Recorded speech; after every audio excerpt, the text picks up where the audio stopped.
we'll pay whatever to get these shoes right now. I'm like, okay, cool. Like, I'm down. And then I told them what it would cost to get them. And they paid me instantly. So I'm like, okay, bet. They like, just sent like yeah. Zelled me right on the spot. Yeah, instant. I'm like, okay, cash, cool. Wow. So I make the moves. I get the shoe. Yeah. Right?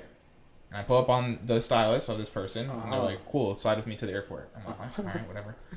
Tag along to the airport. Literally opens the suitcase. I put in the shoes. We like put some clothes around it. And Right.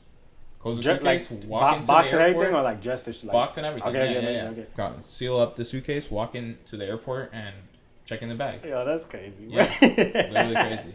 Welcome back to another episode of Crystalvzns Podcast, man, where we help young creatives find their passion and then really capitalize off of that, man. Today we got somebody that's been in a bag a little bit, you know, Yes, got sir. a little something off their passion. So we're definitely gonna be talking about that today with my man Jordeezy, man. What's going on? How you guys doing today? Yes, sir. Out here with my boy Brandon. Yes, sir. On the podcast. We got to run it back.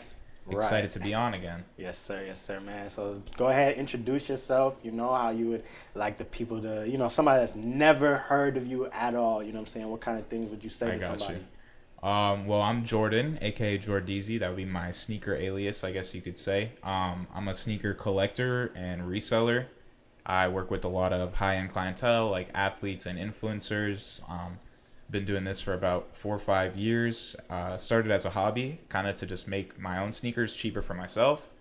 And then from there, kind of took off a little bit as I kept my foot on the gas. So here we are.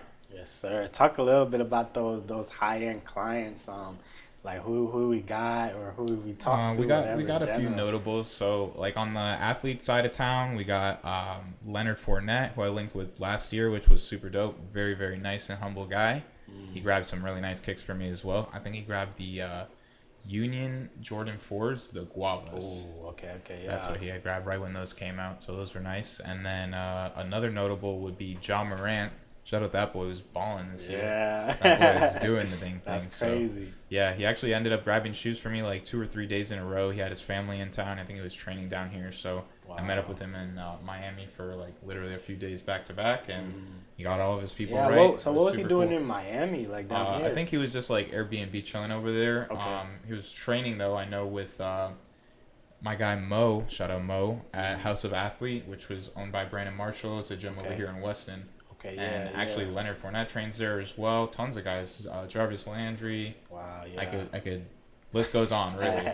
Let's say he could be on there forever. Yeah, for real. I'm a fan of that place, big time. Yeah, And they treat me really well as well, which is cool. Right. We're gonna get into kind of how you met the. Well, let's do it right now. How did you end up getting to that? You know, those high end clients and stuff like that. So like my first one, I would say that was like a notable guy is my dude Uptown Dale. He's kind of like a hometown hero around here. He's the in-house host of the Heat games, so you'll see him like during timeouts or commercial breaks, kind of interacting with the fans, and he's been doing that for I think about like 10, 15 years now. So he's pretty well connected, super sharp, very nice guy, and I actually met him through Instagram, like DMing him by coincidence, you know. Shooters got to shoot, so tested my luck and ended up working out. The first shoe he grabbed for me was the Off-White Converse, which was super cool. Very nice shoe. Yeah. And then from there, he connected me with a few people like Devontae Parker on the Dolphins.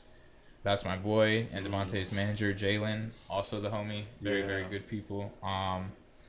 Between those two, they've grabbed like tons of shoes for me. I would say like between 50 to 100 pairs like total, which is sick. Yeah, so I've been working with those guys for like a few years at this point. And then I also got a lot of connections at that gym that Brandon Marshall owns, House of Athlete, through some friends of mine from middle school and high school, you know. Okay. They actually work at the gym and they're very successful at their craft. Shout out Steven, Nagin, Kayleen, my people.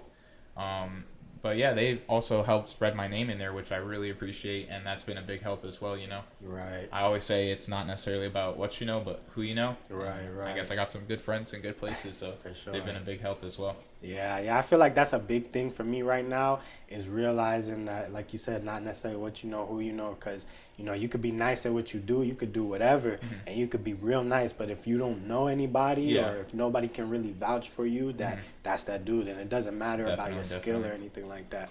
So how is that, like, you know, worked for you in terms of, you know, not what you know, how or who you know, What kind of, I guess, advice could you give to somebody who, even in my spot right now, you know what I'm saying, like I'm just trying to make these connections, trying to come up. Of course, you know what I'm saying. What kind of just tips and tricks would you give in general? I would say like consistency, and consistency meaning not necessarily like hit up the same person over and over and kind of like blow up their DMs, but message as many people as possible. Try and get familiar with different people that are successful in your craft, and maybe you could get a hold of them and they'd be willing to give you more advice specifically towards your craft, or even become clients, or hop on a podcast with you. It'd be pretty sweet to host Joe Rogan right, on a podcast, right? I don't know how many people have interviewed the interview guy, right? Exactly. But that's definitely something that I would consider, like staying consistent and always like finding the next person to message.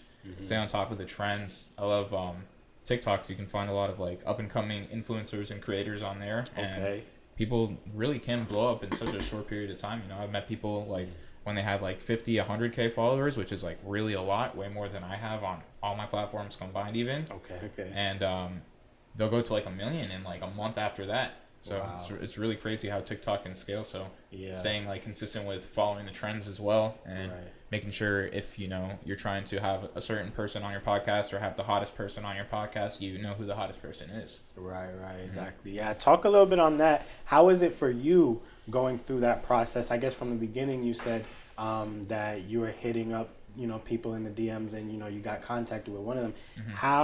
How many people did you have to talk to before you got to the first one? Yeah. Or, whatever the case was, how was that process for you? It was definitely shooting a lot of blanks, I would say. Like not many shots go in, but some shots do. And then one thing that I noticed that helped too was like as I stayed consistent and I made those few connections here and there and gained a follow from this guy and that guy, when other people who you're trying to get in touch with come across your messages, they'll be more inclined to like open it or message you back, at least if they see you have mutual follows with other people that they know that are, let's say, well connected and successful in their craft. So building up the list slowly but surely is really like what it's all about, like staying on top of it and not like letting up really. I feel like that's where I'm at right now is hitting up a bunch of different people, trying to get it on the podcast. And first of all, I appreciate you, of what I'm saying, coming through. I always got time for you, we did business and everything. But what I'm saying, some people, I hit up X amount of people, some didn't get to it, some read it, what I'm saying, some got back to me, whatever the case may be. So what kind of advice would you have to someone at that point in time where it's like, okay, like I got one or two, but it's moving kind of slow? What kind of encouragement could you say? I think it's important to fall in love with like the process, because like you got to really love what you're doing and not necessarily care for the success, but care for your progress at the craft, like individually. Maybe the first couple of times you interviewed people, it might have felt like awkward on camera, or it might have felt like you didn't ask the right questions or you didn't have them, but I'm sure by now like you're hitting me with the good questions. I feel like we got it flowing. It's enjoyable for us, enjoyable for people watching, so by now you definitely got it in the bag, so I appreciate that. Staying at it. Right. Okay, so loving the process. So what in your process with sneakers and stuff like that, talk about that a little bit, where the love came from, your origins, and how you got to the point of, okay, now I'm starting to sell to certain people, and this is what I want to do. Yeah, for sure. Definitely like the love of sneakers started very young. I was really into watching basketball, and shout out my guy Kobe, rest in peace, the legend. I watched him a lot growing up on the Lakers, and seeing him in the Kobe's, man, that stood out to me a lot. And I'm not that old, I guess. I hope that's not offensive to anybody, but Jay's wasn't like my first love, to be honest, which is ironic because my name's Jordan too, funny enough. But the Kobe's really sold me, and I used to play basketball in Kobe's only for like 4 or 5 years even. I think Kobe 4s to Kobe 8s I was wearing like strictly I never got a different basketball shoe. Only those, literally. I wish I still had some of them, but I literally beat them into the ground until my toes popped through them, and then I tossed them. Like that was it. Every single pair, I swear. Going ham in them. I just love to ball, and I love to wear those. I would even wear them just like outside to go play with my friends in the neighborhood, whatever it was. But that would be it. That's Kobe's, man. Right, the Kobe. So how does that bring you up to speed with, okay, I'm starting to see, there's a little bit of value, reselling, stuff like that. I guess like, making your passion into money. So guess, we all get older. We got bills to pay, or we want nice things, and nice things are expensive. So my expensive habit obviously is the sneakers. And for me, since I was already spending some of my money with like the part-time job that I had, spending all my money on new shoes, figured it was time to maybe like try and get 2 or 3 or 4 even, and sell the other ones. That way mine would be discounted. But once I started to have more success with doing that a couple times in a row, getting a few shoes and like building up more capital, I saw the potential. But for the first like couple years that I was doing sneakers, it was more of a side hustle than anything. I was still working like full time even for a year or two in that time span. So once I started to land more of like these bigger clients, I noticed like an influx of customers wanting to come and like shop with me, which definitely makes sense because people follow the trends. They see their favorite athlete shopping with someone, they want to shop with them too. So I've definitely gotten a lot of new clients from these bigger clients that I've had and posted with. So now that I have a high demand for sneakers, it's almost the harder part is me being able to supply them. So the more shoes I have, the better. But even so, then I'm like, how much money do I have? How many shoes can I afford to have at one time? Right. That makes sense. So now you're in the struggles of so you full time, and that's now everything. Full time. Yeah. So when did it get to that point? How many years or how much time did you grind out? I'd say like 2.5, 3 years of like working a full time job and doing sneakers on the side. Okay. And then I ended up working a different full time job. This is funny.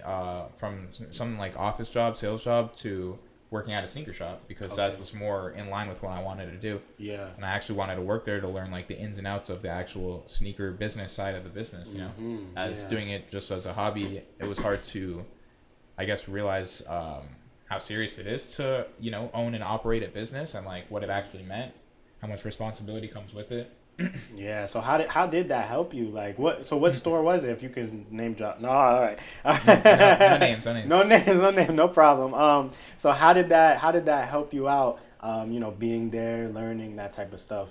It definitely helped a lot. So like I feel like for me personally, the most immediate thing that I learned was customer service and just how to be able to talk to all different types of people. And the one good thing about shoes is you don't necessarily need to sell them to the customer. They sell themselves if people really like the shoes. So it's all about just like connecting and getting comfortable talking to people, making them feel comfortable. And, the whole like always easy thing is like, that's my slogan, by the way. It's always easy with Jordeezy. Yes, sir. But where I was going with that is like, you got to make people's experience special to them so they are willing to shop with you repeatedly, because getting a sale one time is good, but having a returning customer is great.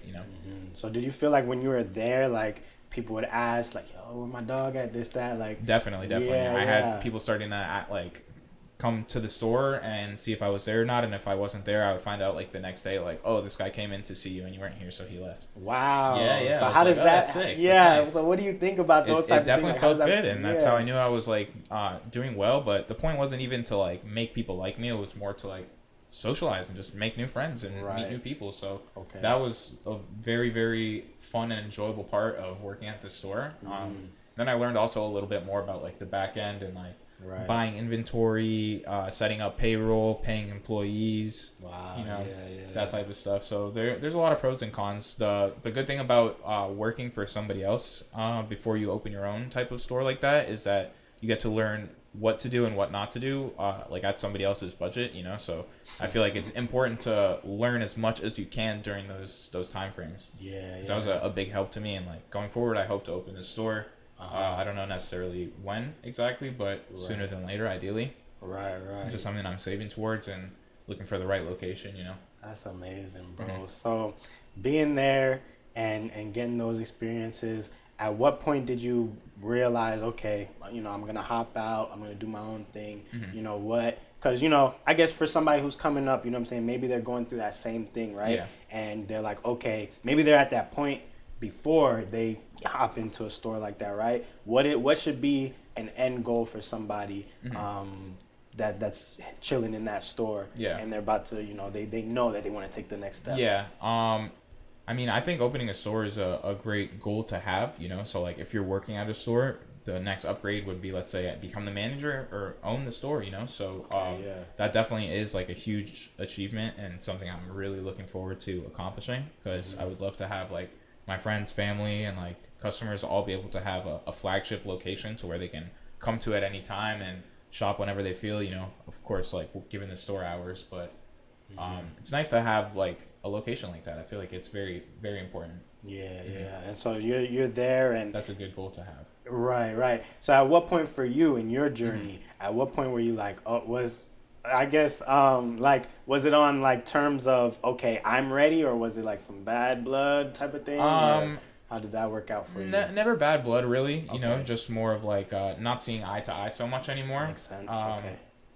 I feel like the best thing to do is just part ways when you're not really on the same level. Okay. In terms of where your like mind's at. Yeah. They were thinking differently than me, which is not bad. Yeah. Because I'm not wrong, they're not wrong. Right. Yeah. Nobody's wrong. Yeah. Like, in what case was that it was? If you can speak on that, I prefer not to. It's more of like a personal matter just between me and them. But I got you. Really, it's like no bad blood at all. Super cool on the way out. Yeah. In hindsight, like I really enjoyed my time there. I made some great friends that I'm still in touch with now. So for sure. Shout out to those guys. Right. And we're still in touch. So really, it's like cool W's all around, I feel. Yeah.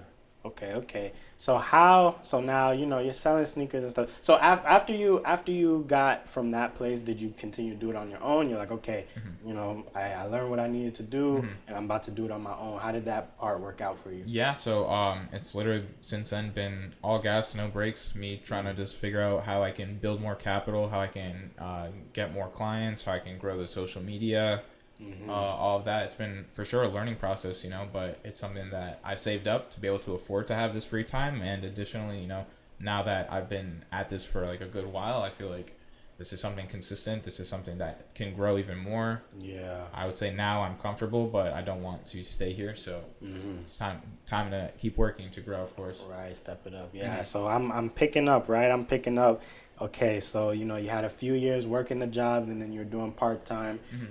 Then you're like, okay, I'm really doing this part-time stuff is picking up a little bit. Let me hop into a store. Yeah. Got into the store, and then you're like, okay, time to kind of do my own thing, and you're kind of doing your own thing. So now at what point do we get to the big bucks? You know what I'm saying? What point do we get to, okay, I'm working with big names and they're going to pay me that top dollar? Yeah, for sure. I think that comes along with like the reputation. At this point, I would say I have like 15 to like 20 big name, like notable clients, whether they be, like I said earlier, pro football players, basketball players, YouTubers, TikTokers. So by the time that you were leaving the store, you already had yes, correct. You already had, I did have a couple of those guys lined up for sure that I had been working with for already like a year plus, you know. Yeah, and so was that like you were working with them personally, or you knew them because of the store? Or no. These are customers that I had like personally. Right. And, like I came to the store having those customers, and I still tended to them separately from the store, and then after leaving the store, I still tended to them, of course. Yeah. It's just from there, after I left the store, I feel like I had more time to focus on my own growth, so I was able to tend to some of my clients' friends, and that's how the network started to expand more, you know. So like once I was on my own, I didn't necessarily have to be anywhere for a set amount of time. That was the biggest thing for me. It's like being able to do what I need when I need to. Exactly. Yeah. So expand on that a little bit. You were saying that, you know, you got to them and then you got to their friends and stuff like that. How did that work, navigating that, you know, really working with the friends and the network? Yeah. So check this one out, for example. So going back to my guy Mo, it was actually my first time meeting him. I met him through my friend Nagin, who put in a good word for me. Okay. And Nagin I know from middle school, high school. She's like a longtime friend. Mo asked me for some sneakers. I got them for him, and we were meeting up, and I didn't even know what Mo was up to. I just wanted to go and sell him the sneakers, as I usually do. And he's like a very well-renowned trainer. Okay. Very successful dude, very sharp. And Mo was training Ja Morant that day, which was crazy. Caught me by surprise. I'm like a Ja Morant super fan. Yeah, he's nice. a bucket. Yeah. Once I got there, we did our deal, and Mo hyped me up. Super nice guy. Was like, oh, my guy Jordeezy here makes it always easy. He's got all the shoes if you guys need. And literally later that day, Mo ended up texting me, and he was like, yo, Ja Morant wants some sneakers. So boom, literally just like that. And I had dinner with my cousins who were in town from Canada. Wow. They're about to be at my house in like an hour, and I get this message from Ja Morant like, "Yo, pull up." Boy said, "I gotta no." Y'all gotta go dinner back to Canada. delayed. Dinner delayed. That's for sure. Yeah. I did make it a little bit tardy. Okay, there you go. And thanks for my cousins for being so cool about it, for sure. Right. But the call came, and if I didn't have the time necessarily to just be free like that, it would have been really unfortunate, because I'm sure that make or break factor right there, like I know he that he wore the shoes that I brought to him that night out. So wow, it's like I was able to deliver, and he instantly was happy about it. Did you have them? You had the shoes? You had to go get them? Yeah. He didn't ask me for anything really too specific. It was just more like, this is my size. Send me some options. Yeah, exactly. So it was definitely pretty smooth sailing. Okay. Yeah. So how does it work when somebody's like, yo, I need some joint tonight. I'm going to a party. This, that. Like, what is your thought process? Do you have to add a little taxes for it? And, if you have to go get it, is there more? How does that part work out? Definitely, if it's on short notice, it's going to cost like a little bit extra, of course, just because I now have to stop everything that I already got going on, to make sure that I can get you whatever it is that you need so urgently. So I'm definitely more than willing to do it, and I've done it a couple of times too. It'll usually be for like exclusive sneakers, so not necessarily the Jordan 1 mids, like general release, but more something like Grateful Dead, Nike SB, or like Travis Scott Jordan 1. Like I've gotten the one day call, like I need this by the end of the day for some green Grateful Deads. Oh my! So what? Yeah, it was a tough one, but it was like right after they had just come out, so it wasn't impossible. Okay, thankfully. Right. It was floating around. It was around. So luckily, I ended up finding a pair locally, and crazy enough, the person that they were for, they literally paid for a plane ticket, and then I went with this person and their manager, and they had a check bag for the plane ticket, and we put the shoes in the bag and just dropped it at the airport, and no one went on the flight. They just have someone picking up the bag on the other side. They just literally paid for a plane ticket for this bag so they could get it like tonight. Wow. I was like, wow, I've never seen something like this. No, wait, hold on. Run that back, because my brain. So where were they? They were out of state. They were in a different state. They were in Cali. They were in Cali. Yeah. And they had somebody that was already here? Yes, correct. Okay. So was that person already going to go to Cali, or that person person wasn't going to Cali. That person needed to get the shoes to Cali. So that person took the plane ride just to get They didn't the even shoes. take the plane ride. So the person who the shoes were for paid for them.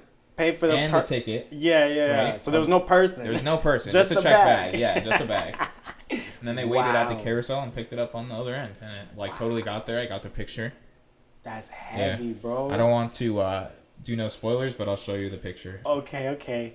That's heavy, bro. So that was recently. Nah, this is a little while. Okay. Yeah, this is a little bit back. So what are you thinking when this stuff is like? I'm like, whoa, this is crazy. Wow. Crazy.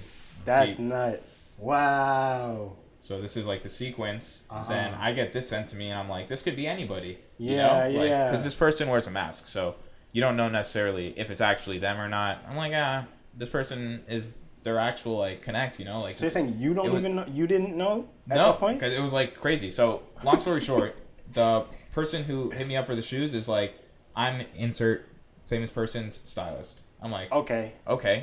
Cool. Like, so you're like, we'll pay whatever to get these shoes right now. I'm like, okay, cool. Like, I'm down. And then I told them what it would cost to get them, and they paid me instantly. So I'm like, okay, bet. They just like, sent like Zelled me right on the spot. Yeah, instant. I'm like, okay, cash, cool. Wow. So I make the moves. I get the shoe. Yeah. Right. And I pull up on the stylist of this person, and they're like, cool, slide with me to the airport. I'm like, all right, whatever. Tag along to the airport. Literally opens a suitcase. I put in the shoes. We like put some clothes around it. And right. Close the suitcase, like, walk into box the airport. And everything, or like just the box and everything. Okay. Seal up the suitcase, walk into the airport, and check in the bag. Yo, that's crazy. Yeah, literally crazy. That's wild. So when stuff like that, so have you that was like the craziest one? Have you had that was the craziest. That was a one-time thing. Yeah, and it was pretty insane. Right. But then if I go to man. Peep the cover, peep the fit. Oh wow! Yeah. He's wearing so it's that fit. same joint. Yeah. I was like, oh snap! Yeah. Right. So he was probably doing some photo shoot or something like that for that cover. Music video. They made for a music video. Yep. Wow. And then, Mm-hmm. man. So Sick, what do you think about that when that clicks in your brain that somebody is willing to just throw that money straight to you? Like, what does that say about yourself? You get what I'm saying? Because you obviously have to be somebody. Yeah, I felt really trusted, and I felt like I was on the right path. That was reassuring. I was very happy and like proud about that. It was a good accomplishment. For sure. Yeah. It was like I was the go-to call when it was in a time of need, and they felt so safe that they sent me 4 digits of money like in a quick Zelle in like 5 messages. Right. Yeah. Didn't even. They got it done, and they got what they needed. They were happy. Yeah. So it was wins all around. That's so solid, bro. Okay, so now that brings me to thinking about what is it that not just this client, but most clients that you work with, right? Because I feel like I'm at a level 2, you at a level 4 or 5, something like that, right? Yeah. But like, right? So like, when people hit me up, boom, okay, I need this, tell them the price. Oh, can you work with me on price? Man, right? So now that this is obviously, right, if I'm trying to eat off of this is affecting this, So it's really the client, right? Not necessarily me. It's the client that we're speaking to. So what is it that the client, what are we looking for in a client? What are their needs? What are they missing that you have, whatever, like to be able to throw that money? I feel like really the only difference is because I'm not really charging more than like none of the competitors, you get me? Unless it's like the emergency, like I need it by the end of the day, insert crazy shoe here type of mission, Yeah. But if it's something like reasonable and it's like, I would like to get this shoe like whenever you can get it to me, hopefully in the next few days. You know? Like here's a deposit. Right. I have no problem doing that. Right. And so for those normally, so how do you? I guess the question is, how do you price your sneakers, whatever it is? I try and price match. It's hard to question a price match. So from like GOAT or StockX, like if it's gonna cost you that from those platforms, and those are trusted, legit platforms, and if I'm trusted and legit too, why would you be uncomfortable paying me? I got you. Like me personally, you could call me. Can't call no GOAT or StockX. They don't care about you guys. Right. They don't care about me either. Yeah, that's the biggest thing is that, once you get it, it's fake, it's this, it's that, like exactly 9 times out of 10 you finished. You get what I'm saying? It's done. Especially, they send you it and they say that they already legit checked it. So if you're going to tell them it's still a fake shoe after they checked it, they're going to question you 10 times. Exactly. Yeah. You're going to have to fight so much to get your money back or even a return on the shoe. Exactly. Yeah. So how does that work for you? Have you ever had like returns, somebody trying to hit you, this ain't this, that? Nah, I've never had returns. I've had to return shoes to people, let's say, for like getting a fake, but if it's like a new seller, a lot of the times I'll do gifted upon arrival deal. So something where they like send the shoes, they'll ship them out to me, and then when I receive them, make sure they're all good and verify like authenticity, then I'll pay them.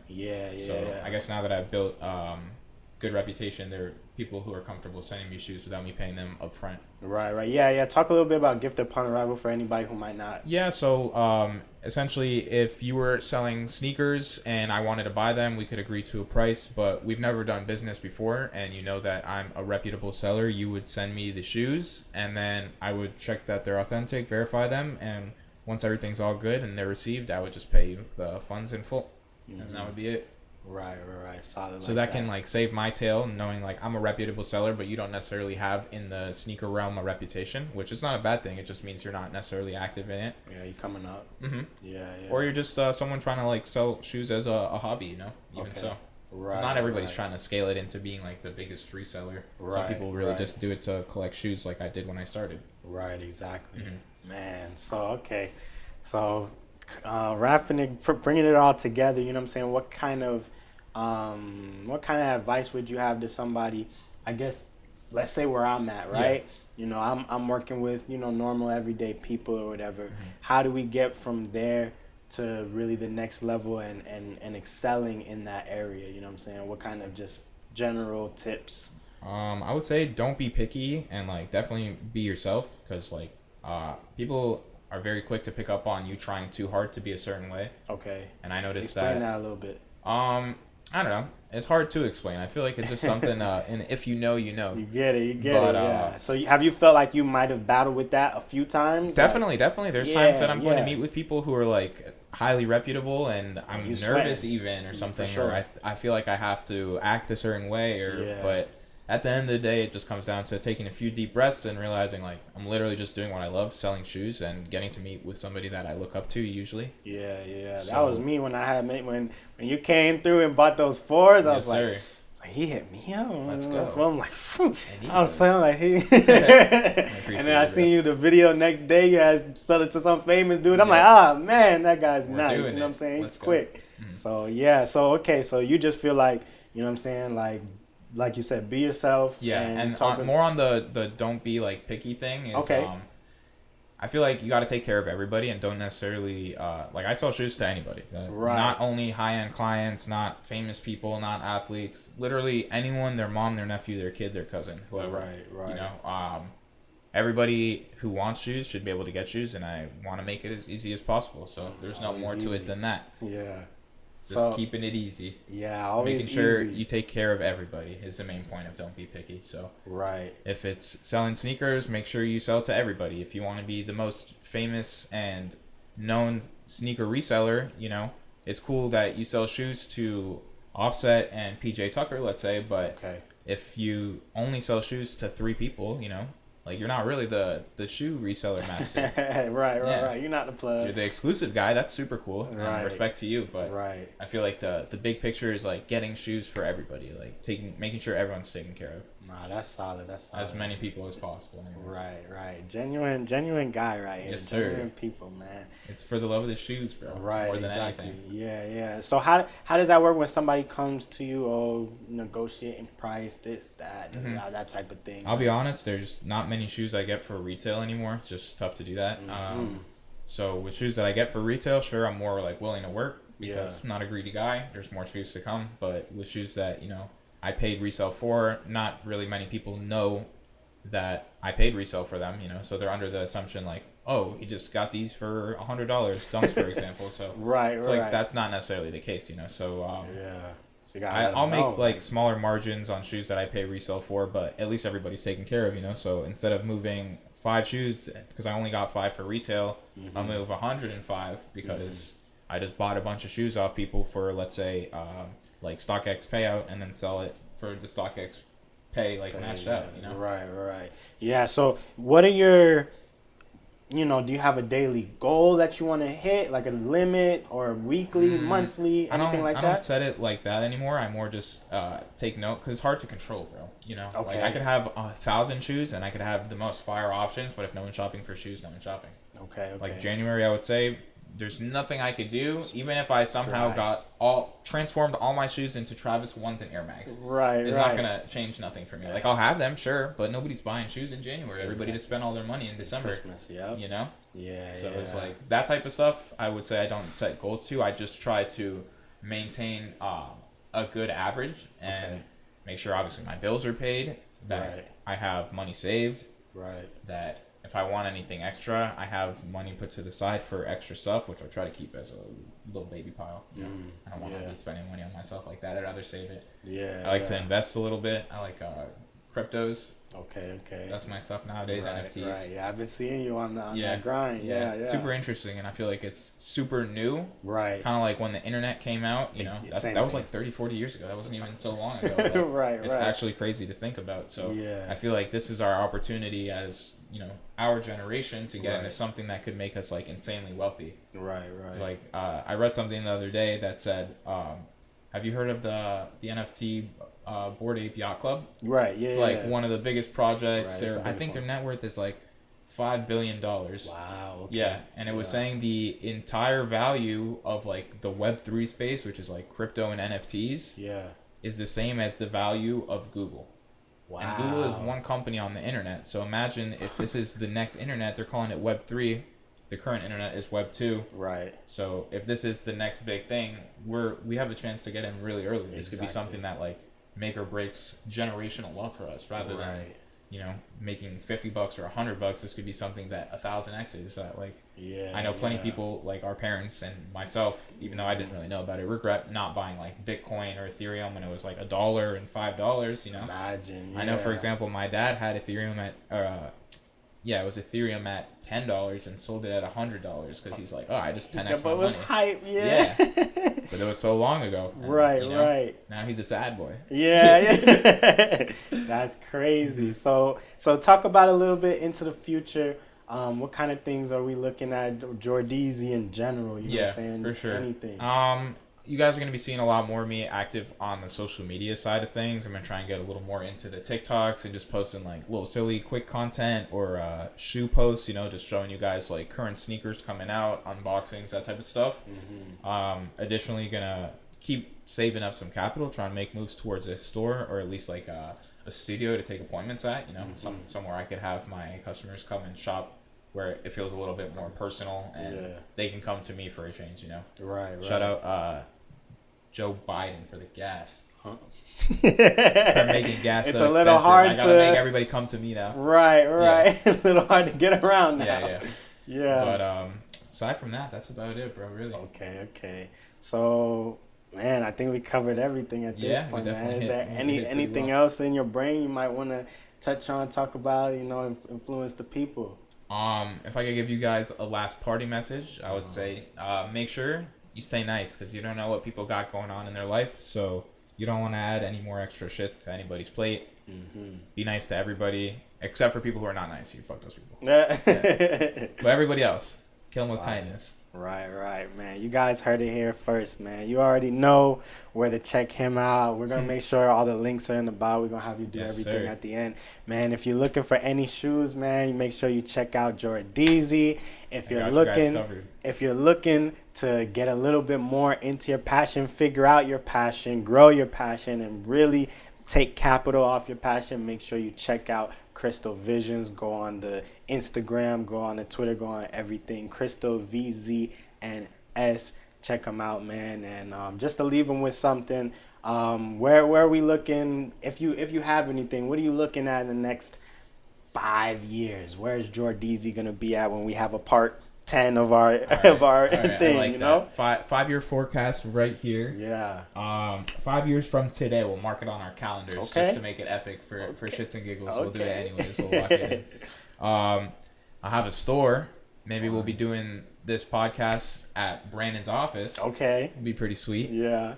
Aside from having a store, I'm hoping to have a website and an app fully running. I'm looking to take on a lot more consigners. That way I have more sneakers to offer you guys. Because like I said, as a one-man team, I can't necessarily get all the shoes in the world or sell all the shoes in the world. But as a team, we can make the world go round. We could get sneakers to everybody, So if you're ever interested in consigning your sneakers and you're picking up shoes for retail often and you sell on platforms like StockX or GOAT, hit your boy up on Instagram. I'll buy your shoes from you. Yes, sir. Support small business. Let's take care of each other.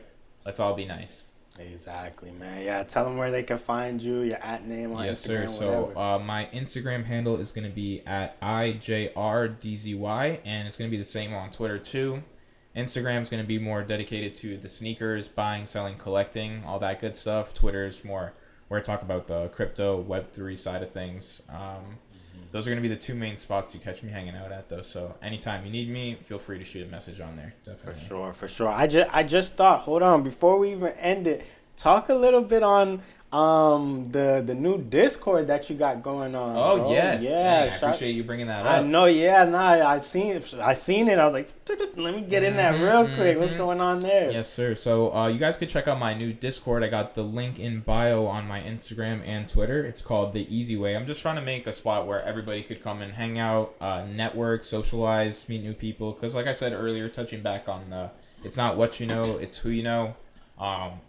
I feel like if I can make a spot where like all my friends and all the people that I meet or all the people who are even interested in meeting new people and growing their businesses or just talking and socializing have a hub to come and hang out, it would be pretty sweet. So I don't really know any spots like that. I feel like a lot of groups kind of are inclusive or exclusive towards certain categories. So sure, yeah. This is like if you're a human, you're welcome to come.